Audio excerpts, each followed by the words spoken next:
Good evening, everyone. This is was not my intention to not be there in person, but as some of you know, unfortunately, I've got a family member who has become positive for COVID, and I've had some contact with that person, so I don't want to take the chance of being around, so I'm hanging out at home today. And this is actually a good opportunity because we are going to try having Zoom hosts at home.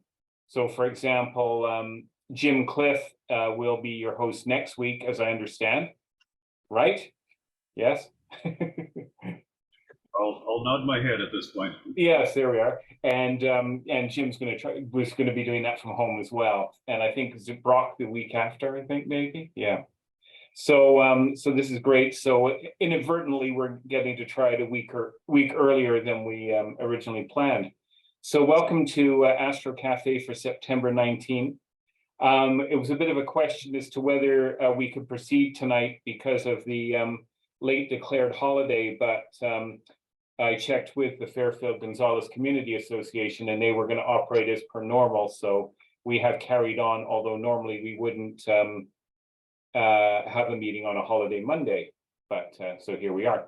So I'd like to welcome both the, I think a bigger group in the room tonight than last week and the group online. So I'm nice of you to join us. I think our main agenda item this evening is David talking about the sky quality survey. Does anybody else have anything they wanted to bring to the attention? Maybe the Zoom participants first, if you raise your hand or whatever. Does anybody have anything they wanted to share? Jim Hesser, okay. And maybe we'll just do those, if they're quick, we'll do those first, I think. Is there anybody in the room other than David who has something to share? Les? Yeah, where are our cookies? We were promised cookies last night. And you didn't bring them. I didn't bring any, no. I'll rush right out now and get some for you. Yeah. Oh, that's kind of you. Yeah, that's the one thing we still haven't quite gotten together yet, is how we're going to do refreshments, but we'll get there. I don't think it'll be too much longer. Anyways, maybe we could just quickly do Jim's piece, and then because I think David will be needing more time, correct? Well, not a lot more time, but sometime. Yeah. So how about we'll start with Jim, and then we'll go on to you, David.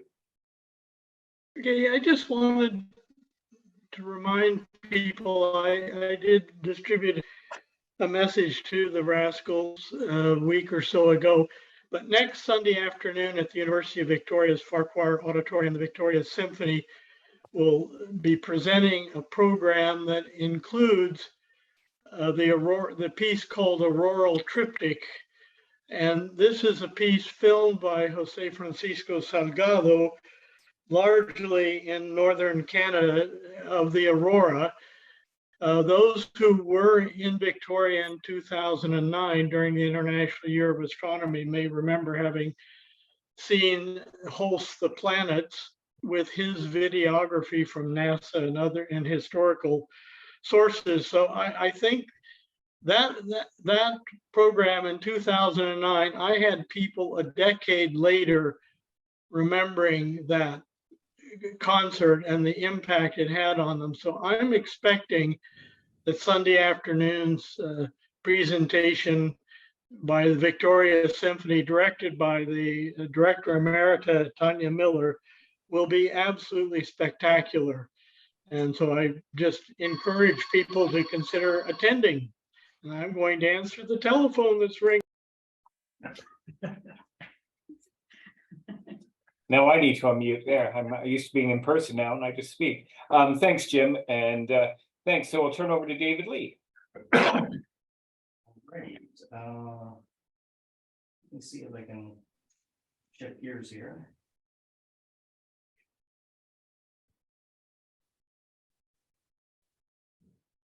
All right.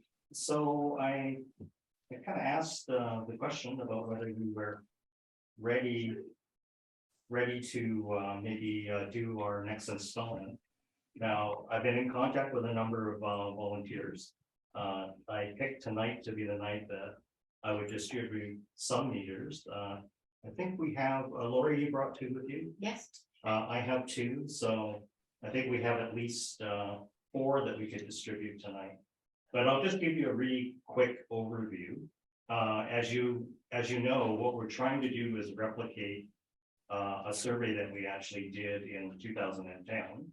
And I was quite surprised. I brought the data set in. I've looked at the data set recently, but I've not done any visualizations with it. So I kind of installed QGIS, which I haven't done for quite a while. And after a decade, I was able to load the data points back onto a much nicer map than I had in 2010. So this is actually the OpenStreetMap version of the map. So I was able to plot all the data points. David, are you able to talk a little bit louder? Yeah, I can. Thank you very much. Yeah, I guess I could turn on this audio, but that's probably not a good idea. Maybe I'll come up Why here. don't you slide forward? Yeah. It's a there if you want. Okay, I will do that. Okay, that's better. Okay, so I actually was able to import this into QGIS. So I also wanted to put a request out to anybody who has the skills or would like to learn the skills to sort of join me doing some of the analysis and some of the data cleaning from the survey, because I expect there will be some. And also maybe somebody to help with the mapping part. I can certainly get that started, but I would like sort of feedback along the way before I do a final presentation model of it. I'll help you with that, David. You will? Sure. Oh, excellent. So yeah, I'll be able to sort of maybe share. I can do some work with the QGIS as well, David. Oh, excellent. Oh, I didn't know there were so many latent GISers out there. Okay, that's actually excellent.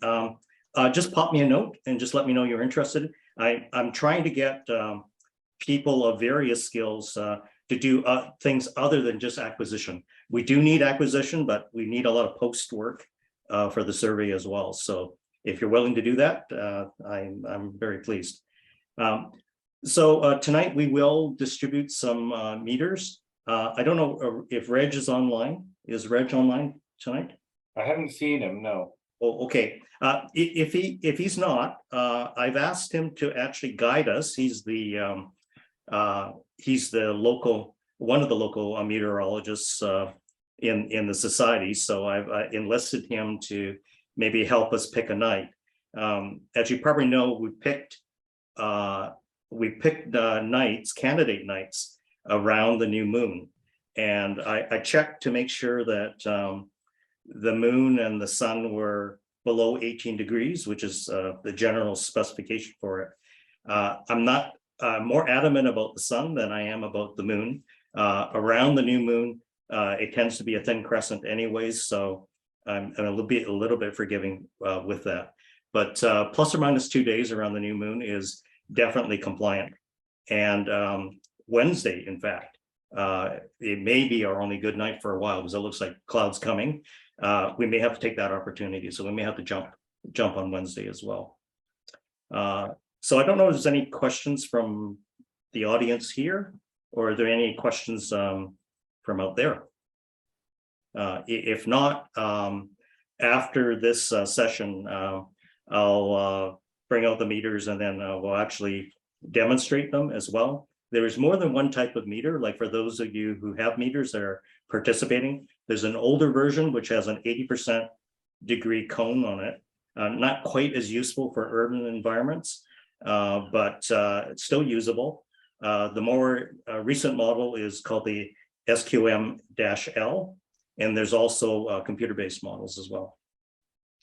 So I'll go over some of the pros and cons of using those.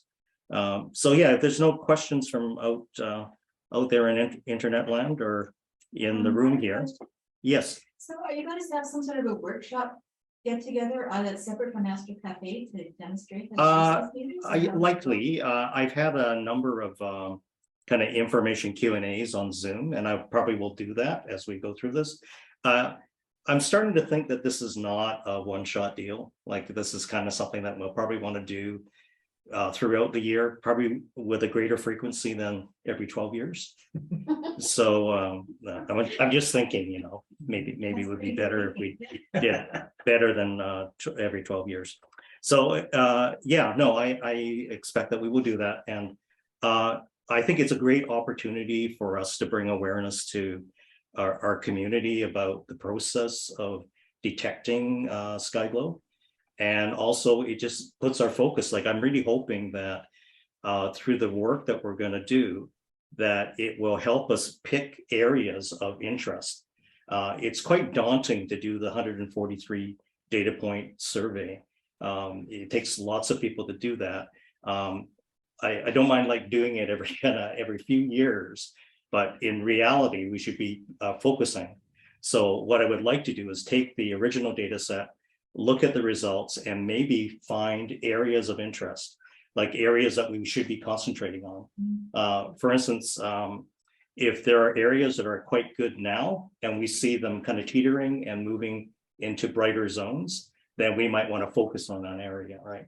Or we may be aware of development in a certain area where we might be able to produce some kind of impact in terms of the kind of lighting standards that they may choose for the area. So we might, you know, up the ante on those areas as well. I live right downtown at the Hudson, the old store part of it, and I'm right opposite that a high rise that has the big light box on top of it now. Yeah. Which I didn't like at first. It just doesn't make any sense.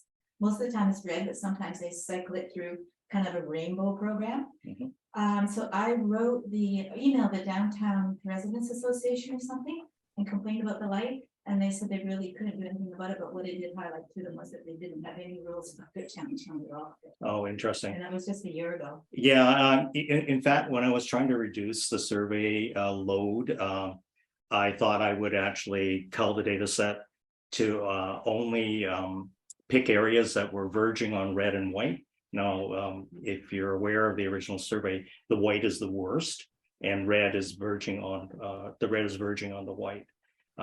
Anything is like suburban, like for instance, where I live in Saanich, I get readings somewhere between 18 and 19. I'm on the edge. On the edge of urban, suburban kind of transition. Certainly not dark sky territory. But those areas of encroachment are probably of interest to us, and also areas of development. But yeah, I'm hoping that we're going to get a read on lots of different changes. Like 12 years ago, we didn't have LED lighting. We didn't probably have the level of development that we have right now. I was quite surprised when I looked at Island View Beach. We had a measurement 12 years ago of, I think in the 20s, which is actually quite good. I doubt very much if it's 20 now. I'll be very interested to see what the reading is now. Great. Lori. Are we going to try to do the dark sky metering as well? Yeah, so the other objective I thought we would do at this 12-year point was also investigate other methods of measurement. The meters are not super expensive, but they're not super cheap either. So I think that might be a barrier in us getting a lot more people involved at greater frequency. So if we find that there are some things like some of the phone apps. Now, I read recently that the app actually isn't supported anymore, so I don't know where that's actually going. David? Yes. I was going to say what was interesting was I have that on my phone, and it actually got upgraded today to a newer version. Oh. So I was going to let you know about that, and it in the notes I think it said support for iOS 16. Is it the new one? Oh, excellent. So is that the dark sky app? The dark sky meter, yeah. Okay, so that is, just for people to know, that's the same one that is being endorsed by the Globe at Night. So I think that certainly would be the one that we would like to use in probably in tandem. Like if you have a meter, an unihedron meter, I would, if you have the time, when you're in a given location, do 2 separate readings. Do one with the unihedron and do one with the phone, just for a comparison. I did it last night with the. Oh, how did you find it? There was a little bit of difference, but not, like maybe 0.5 range Where the between what I was getting with the unihedron and what I was getting. Yeah, so I mean, a lot of that can be With the phone, explained so. by the angle of the meters as well. I think you have one of the older meters, the one with the big red button. I had two, I was doing. Yeah, but in terms of the unihedron meter, you have the original, right? I have the two. The one with the big I red have the button? two from date. Oh, okay. From Sid, so I had both. Oh, one of each. Oh, okay, okay. So one of the big differences, like for those of you who have had meters for a longer period of time, the one with the big red button has an 80-degree cone. So it's not quite as suitable for urban environments because it's probably going to pick up lights if you're not careful in terms of taking your reading. But we'll talk a little bit about that later. But yeah, I'm amazed by the interest that people have had for this. I know it's been a long time, and I guess you know, before the pandemic, we had intents of doing this, but we were kind of stymied by that. But I think we're pretty ready to go again. So, Laura, did you find that the difference was consistent? Sorry, it was. Did you find the difference was consistent? If you said it was 0.5 off, was it consistent? The 0.5 was between my I only did 2 points. So I mean, I didn't do 12, so I don't know. I think what Jeff They might be saying was the offset consistent? Yeah, the offset was consistent between these two, between the two, that was. The two S2Ms. Higher than the other one was. Yep. And the phone was a little lower than both of these. Okay. And that was consistent through the. And that was, but I only did 2 points, so. Yeah. Thanks. David, I can pass these. David, it's Brock. Oh, Brock. Yes, yes, Brock. What's Thanks. the app you're talking about? I didn't catch the name of that. It's Dark Sky app. If you're on are you Android or Apple. iOS? Oh, you're Apple. Okay. It's called in the Dark. chat. It's Oh, called okay, Dark perfect. Sky app. Or Dark Sky meter. Okay, that's okay, perfect. And it is available for Android as well. I don't know. Yes. It is okay because at one time it wasn't.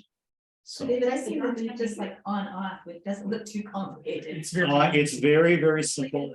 Workshop now. No. You just said It's all technique. There's only one button. okay. There is some finessing with it, so I will show you that. Okay. So yes, it's simple, but there's a little bit of Well, I'm finessing with it. Pass them. It's multi-mode in a way because it has this feature where it shows you the temperature and shows you its serial number as well. Yeah.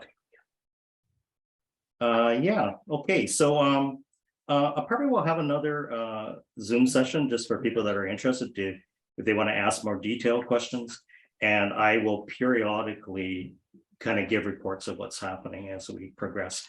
This is a 2-month. At this moment, it's a 2-month project. We've got like 1 week candidate windows in each month. They happen to be pivoted around the new moon, as I mentioned. So the 23rd to the 27th of each month. Okay. Great, thank you. Thanks, David. Yep, you're welcome. I'll turn that spotlight up. Does anybody else have anything?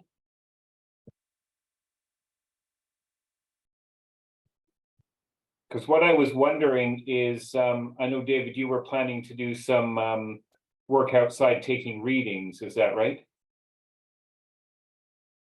Was that a question for me? Yes. Yes, yeah. Were you going to take some meters outside and try this? Yeah, later. Yeah, I was going to do that.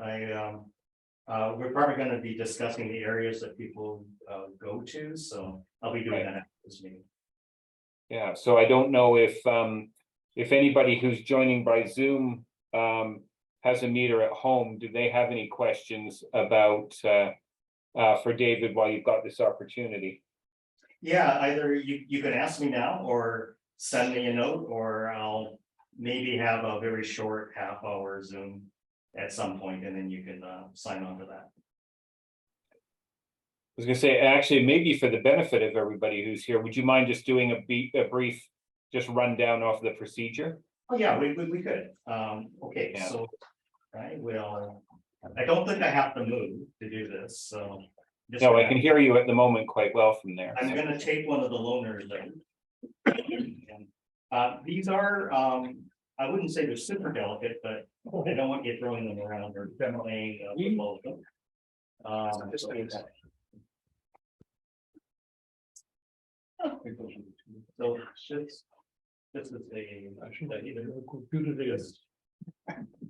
and So this is just a, there is a button. So this is the operative thing right here, this little button here. And if you press it once, you'll get a reading. Oh, I didn't realize I had my screen on backwards. Oh, okay. I hope you can. You don't actually, yeah, that's just for you. It's only backwards for me.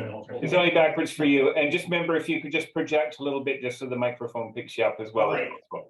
Okay, so you'll get a reading, and it says 9.55. Well, that's a horrible reading, obviously, but that's because we're indoors right now. So you press it once. You press it once. Oops, okay. Press it once, David. So remember, there's some nuances to this. Okay, so when you're using these, if you just press it once, a reading will come back and it'll stay on for a while. If you just wait a second or two and press again and hold it down, you see something different. And that's why I wanted to show that. So there's a reading. And then if I hold it down, I get the temperature. And then I get its serial number, which is important. Okay. So that's the multi-mode aspect of this button. Now, the other thing is, methodology wise, you want to let the meter warm up. So you actually typically throw away the first reading. Okay. And then what we would like you to do is, from a single spot, we'd like you to sort of pivot in 4 directions and take different readings above your head. So you hold it above your head so that you yourself are not casting any shadows on the sensor. Okay, and then I would prefer the raw readings. You do not have to average them, because I'm going to do that actually. So I just want to see the 4 readings. So you basically take 5 readings, you throw away the first, and then you record the other 4. So that's basically it. And the recording is on something that looks like this. Unless you want to be really fancy and do it on your phone. Right. Okay. Yeah, so Lori has some data sheets. Which I knocked up. I just assume do everything on my phone, but Lori said not everybody's like me. So we have forms for people that prefer to use a sheet on a clipboard. Probably a little bit more traditional, right? So just to clarify, David, you're going to have a space for the 4 readings on there, and then that can all be entered and then averaged in your work. Yeah, the last time I saw the form, I think Lori had a place for each of the readings. Yeah. Yeah, sounds good. Now, I also brought with me, and I will send to the group, definitions for the fields. So that's really important.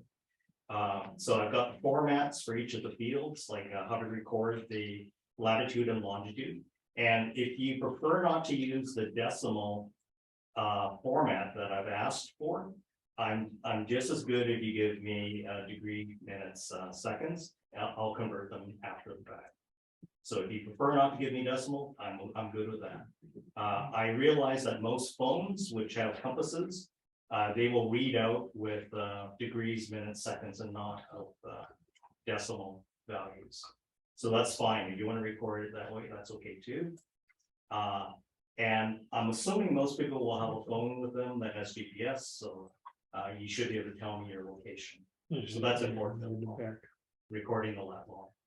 Oh, and also the time as well. So using your phone will give us relatively accurate time. Well, date and time. Yes. Yeah, there's a full glossary. I'll send that around.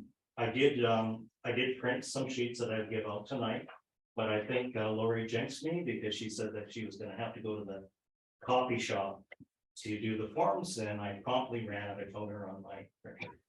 And then I mucked it up, but it's okay. You get the idea. Okay. Okay, but I mean, what it is for people who can't see in the dark, very well. I just have got we have a location ID. So I like if I'm team G and I'm doing 94 to 114, those are my data points. I would put, if I was going to number 19, I put 19 in, I put the latitude and longitude. The site reference would say Wallace Drive and Marchand, in Brentwood Bay or something like that. And I would write that down. I put the time in 24 hours, right, David? You want it in 24 hours? And then temperature in centigrade, and you'll get that off the machine. From the meter, yeah. From the meter. And then I just put reading 1, 2, 3, and 4. I just took it for granted that you're going to throw out the first one and then do the next 4. I didn't want to say kind of north, south, east, west, because then you can kind of just do the 4 readings. And then this is where I mucked up. Then there's a place for weather. So we kind of, like it clear or, partly cloudy or something, whatever it is that it is. And then any comments that you want to put on that says, I mucked up and had to go 50 feet farther in and do the readings again, and try again. Because you'll find that if, you can get to an intersection and there's too much light at the intersection, you're going to have to move a little bit away from where all the lights are in order to be able to do that reading. But you may find that that you need to do that. Anyway, it's all just kind of it's all in the comments. And then you just can either write it all down if you want to on a sheet, or if you're excellent with doing your phone and recording everything into the phone by recording, then go ahead and do that. Then you can plot it back out again. We just need to have all the data on a place so that can be then transcribed into something else. You could even make an audio recording if you want to. Well, that's what I mean. But just make sure that you hit all the required data points. Right, so. that's right. Yeah. By the time I see it, I want it very close to what the data form would look like. Yep. Because after that, I've got a little bit of data writing to do even after that. So. Oh, I was going to say, and this is where if you're going to do the recording by hand in particular, this is where it would be handy to have a partner with you. So one person's there reading using the meter and then reading out the readings, and the other person can write them down. Rather than taking a reading, saying, okay, what is it, writing it down, taking it, and going, it's going to take you a lot longer at each location. Whereas if there's 2 of you, so if you can make that work, that would be a better strategy. Yeah, that's why we use Teams, actually. Yeah. So as teams, is it important that we all do it at the same time on the same date? Is that continuity? We are not assuming that. I'm not assuming that. We have had surveys done. Now we're thinking that we would like to get it all done on one night to eliminate any kind of variability. My main elimination of variability is just making sure the sun is sufficiently down the horizon and that there isn't an imminent moon coming up of significance, right? That's the main thing I'm doing. Now, I'm also relying on people not recording things if it's super cloudy either, right? I mean, within reason, we're gonna just the only thing that I hope I'm measuring is sky level, but we do our best to minimize the other factors. Well, But I was going to say is if you were going to do a fully scientific survey, you'd really want to have a meter at each location. Absolutely. And basically trigger them all at the same time. Absolutely. And even then you're going to get location variability in sky conditions, right? So I know there are lots of factors involved. So yeah, and we're not going for that level of accuracy. No. There's also a change in time, and over a period of a half hour or an hour, you can get a change in the condition, even in a clear sky. Yeah. Yeah. So that if we don't have simultaneous measurements, there will be a certain degree of uncertainty about what we're actually measuring. I recognize that. But again, we will account, and if we don't get enough, I'm not going to break my back over it. Certainly, we will take whatever data we get. The ideal situation is a really control list. but we will only be able to do that to whatever happens. Perhaps we could at least recommend I a would, date and time. in fact, Reg did tell me that he would prefer that it occur on one night. So we can manage it. Yes, we should certainly try to do that. Well, I would prefer that it occur at the same time, but anyway, we can't do that. It's too difficult. Yeah. But if you recommend a time. Yeah. Then We've maybe already- many people will. We've already Right. recommended a 9 o'clock start. So I'm hoping that if people can, they'll get out by 9 o'clock and do their readings. But Les, we've got 143 data points and about 9 meters. So, I mean, that's not, you know, No, it's not. it's going not to work. practical. We're going to have to spread it out Yeah. over the days. I mean, Right. we're going to be deviating from ideal. There's no avoiding that. That's just what we're. We just do the best we can. Well, as I think David said at the call we had on Saturday at Citizen Science, right? We're not publishing this as a scientific fact. We're collecting an impression of what the sky quality is like in Greater Victoria under average conditions, I guess. Yeah, I'm really hoping that this general study will prompt a more detailed study of specific areas, right?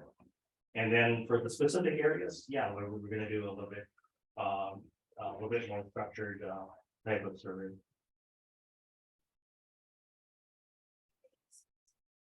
So are there any further questions or comments? Just one question. There's an iPhone only app here. You may have even referred to it, but I was a little late coming. But it's called Dark Sky Meter. Uses it seems a blank, let us say a dark picture, and then compares it to one that's not dark. Is that at all compatible with the instruments that you've got, or That's one of the things that we would like to explore, Mike. Certainly, if we, I'm asking anybody who owns a UVic meter at this point to actually just try both. So then we'll have a chance to look at what the relationship might be. I'm just thinking we have 260 members, probably 85% of them have iPhones. So it seemed to be Yeah, that was the objective. Was compare what was available with a tool like this, which would be much more pervasive, and we would have more recorders. Yeah. Okay. Just thought I'd ask. Sorry. Gee, Mike, I think you're underestimating the intelligence of our members. I think it would be a lot less than 85% would have iPhones. I think it's 84.76. Okay. If anybody wants to have, I've got the dark sky meter up on my phone. If anybody does not know what it looks like. Brenda had a question. Brenda. So I'm just looking at this information. Yeah. And I noticed that some of the locations are high priority. So yeah, so what I did, push comes to shove, could those be done first? That's what I'm asking people to do, because if the whole survey is daunting, like the whole area is daunting, I would concentrate on the priority ones. Okay. As I mentioned, I had to find a way of maybe culling the data points, right? So my thought was we would concentrate on those things that like ones that are already red and white, they're probably not going to get better, right? So I think it's better for us to concentrate on areas that were relatively good and seeing whether they'd be great. So that was the rationale. Yeah, I noticed in my area there were 17 sites. Yeah, and none of them are high priority. Yeah, it was quite telling. I'll move over. No, but it was quite telling. There were certain areas which were definitely light polluted, and they don't have really good readings. Right? Yeah. They're all quite bad. Yeah, I think I only have one semi-good reading. Well, and one of the big things, as you've already mentioned too, is going to be what impact has the LED lighting brought into this picture, because I think a lot of buildings and houses are being built with external lighting now too. So not only do we have a change in street lighting, but I think buildings are maybe more illuminated than they were 12 years ago. So that'll be an interesting. Yeah, it will be. There's lots of things. I mean, I don't know how much we'll be able to say in absolute, but we'll certainly get an idea. Just for a matter of curiosity, David, is Farquar on one of the points of interest? I checked, it isn't, but it will be. Okay, good. So any more comments or questions? I have one. I was just wondering about making a reading where there's an overhead light. I mean, I can't imagine there's any accuracy in that. No, sort of reading. you're meant to avoid those.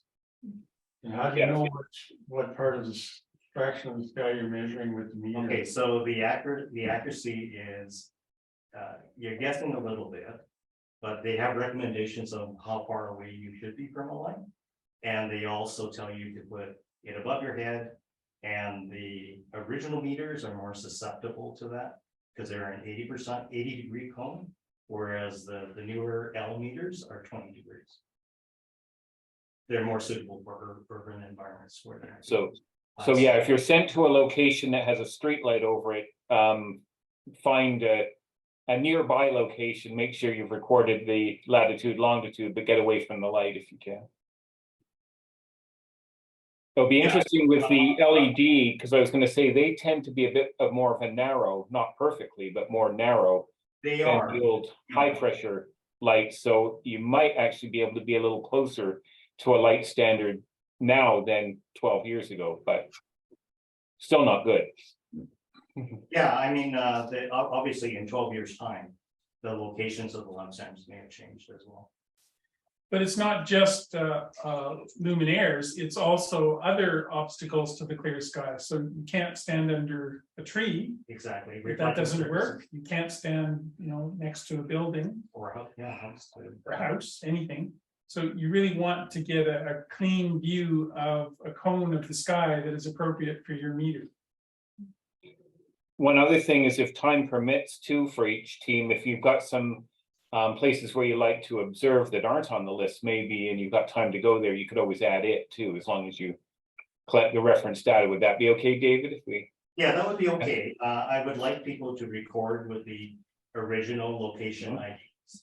Otherwise, I have no way of matching it other than writing another routine that would look at the locations. I don't want to have to do that if possible. So please use the original location IDs. If you have new ones, I have a method for you to create a new ID. And thanks. Joe's posted the URL for the app, and John McDonald commented that he's just gotten it and he's going to give it a try as well. So yeah, for anybody with iOS, please do give that a try if you can.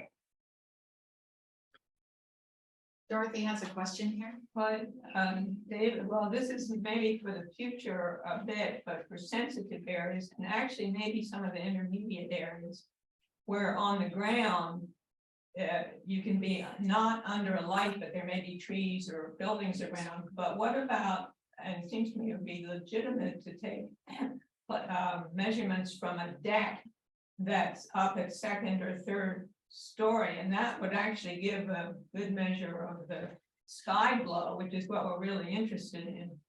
Yeah, I mean, and some of the sensitive, you mentioned 10 Mile Point on Saturday, where we last and along that stretch we had very few readings, and part of the problem would be that there are a lot of trees along the road. Trees or streetlights. But there would mean having access to decks, but that's something that could be worked out. It's just a thought. Yeah, when I was talking to Lori about this afternoon, I think the whole data set needs review. I think when we did this, I actually asked Sid this morning how he picked the locations, because I actually never did the original design. I only did the analysis after the fact. So Sid basically delivered a cleaned spreadsheet to me. So I have no idea how the points were originally picked. But he told me that they're relatively random over an area. So he just had, general directions for people when people found areas that might be suitable, like not have direct street lights, have an open, clear view of the sky. at that time. But yeah, that's basically how he said he did them. I think it's probably high time for us to maybe scrutinize, and maybe this is where we can maybe solicit a lot of people's help. Like if people are able to use those coordinates to actually review the areas, I'd be curious, whether you think there's anything problematic about the location.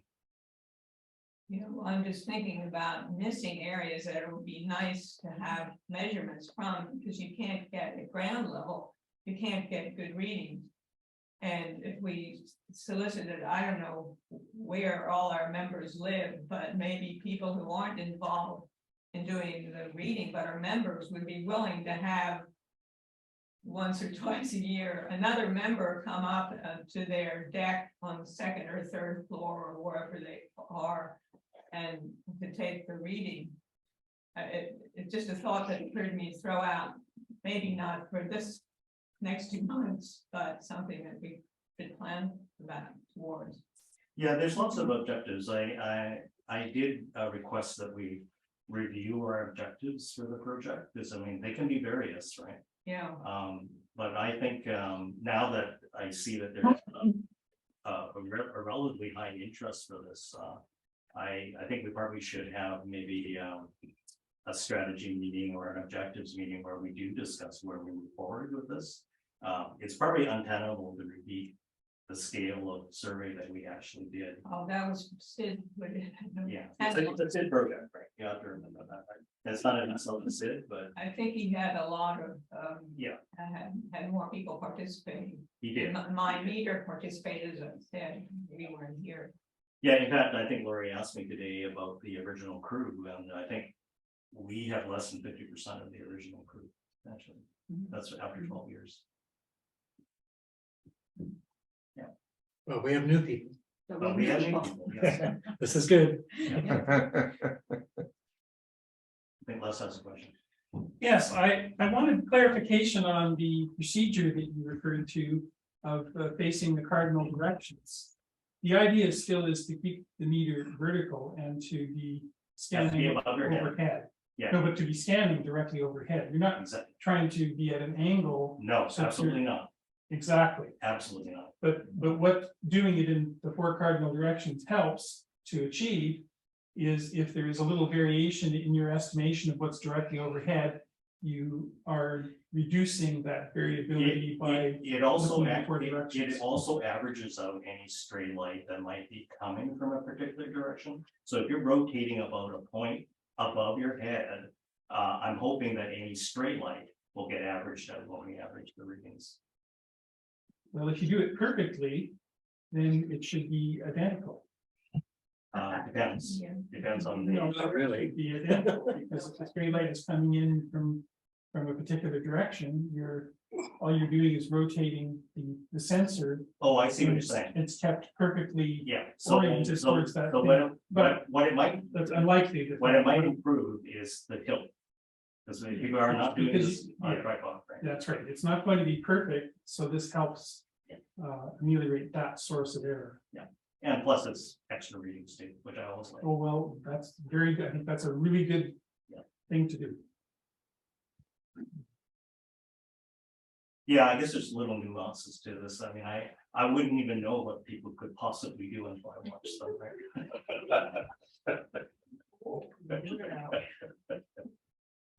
Just for information, for some years ago, the International Dark Sky Association, and getting readings for the parks, the International Dark Sky Parks, had a requirement about the habit was to average at least 5 readings, excluding your first, and actually often the last too, depends. But so I was involved in one of these, and I would take about 7 readings and average the middle 5 put in. I figured if people had the tolerance for more points, I would ask for it, but I'm not. No, I think 4. I have to be practical, right? I think the 4 and the 4 directions is a good way of doing it. It's practical, reasonable for us. Well, and I would say another thing too, maybe as a hint, is you know, if you've done a reading and then you do another reading and they're quite different, and you do a third reading, then you're going to say, and these are the readings you're going to keep, you would probably say, you know, which, is there one of these that maybe you might throw one of those away as well, right? And you do maybe, you know, and Don't throw any data out. I You just, prefer not do that. just take the 4 readings and write them down. Yes. well, what I'm thinking is that you could get one that's way out of whack. That's fine. Let David Yeah. read it Yeah. and So decide. that strange one may be the only one that's close to the truth. That's true. Well, I would add a caution to that though, because Chris, you may be onto an important thing. If you take a reading and you know that you did it badly, that is, you pointed it or tilted it towards a light or something, okay, then throw that reading out. Exactly, yeah. But if you've done the reading properly and it just happens to have some variability between the 4 readings, then keep them all. Yeah, it's very important not to rule out the reason for outliers. I know that isn't sensible for people perhaps, but I've seen lots of occasions where you look at an outlier and you think, oh no, that's absolutely wrong, but there's a reason for it. Well, I was going to say one of the things too is strange as it might sound, with the proliferation of all these satellites, it's possible you just happen to hit one on one of these readings. That's possible, yeah. That won't make much difference. Shouldn't, but you know, yeah. And that's my experience with these meters, is their readings are pretty close together. So there shouldn't be, that was my thought, is there shouldn't be variability. So if there is, you've probably done something wrong. Or the battery's running down. Yeah. Yeah. Yeah, change your battery, you haven't changed it for a while. That's what the comment section's for. If you have. Yeah, I don't know why reading 3 was so strange.